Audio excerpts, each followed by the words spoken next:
জি বাংলা তারে ধরি ধরি মনে করির অভাবনীয় সাফল্য এ সপ্তাহে টিআরপিতে তৃতীয় স্থান দখল করেছে। পল্লবী শর্মার সবকটি ধারাবাহিকই জনপ্রিয়, খ্যাতির শীর্ষে। আস্তে আস্তে এটিও বেঙ্গল টপার হতে পারে। নিত্য নতুন চমকও আসছে। এখানে প্রধান খলনায়িকা কুন্তলিনী অর্থাৎ অহনা দত্ত।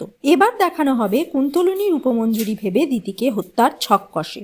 সে তার ঘরে একটি সাপ ঢুকিয়ে দেয়, কিন্তু সাপটা দিতিকে আক্রমণ করে না। সেই সময় গোরা ঘরে ঢোকে, তাকেই আক্রমণ করে। বাড়ির সকলে তড়িঘড়ি তাকে হাসপাতালে নিয়ে যাওয়ার চেষ্টা করে, কিন্তু অ্যাম্বুলেন্স আসতে দেরি হবে। গোরা ছাড়া কেউই বাড়িতে গাড়ি চালাতে জানে না। দিতি জানায় এই পরিস্থিতিতে দেরি করা যাবে না, তাই নিজেই ড্রাইভ করে গোরাকে নিয়ে যায় হাসপাতালে। কিন্তু রূপমঞ্জুরি তো গাড়ি চালাতে পারে না, তাহলে কি সে ধরা পড়ে যাবে?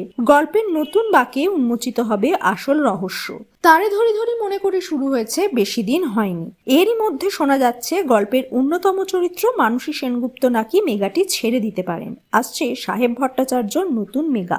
লুক টেস্টও সম্পূর্ণ, তার সাথে অন্যান্য অভিনেতা অভিনেত্রীদেরও লুক টেস্ট হয়েছে। তার মধ্যে অন্যতম ঋতু রায় এবং মানসী সেনগুপ্ত। এখানে মানসী খলনায়িকা, তবে এই সম্পর্কে শিলমোহর দেয়নি অভিনেত্রী।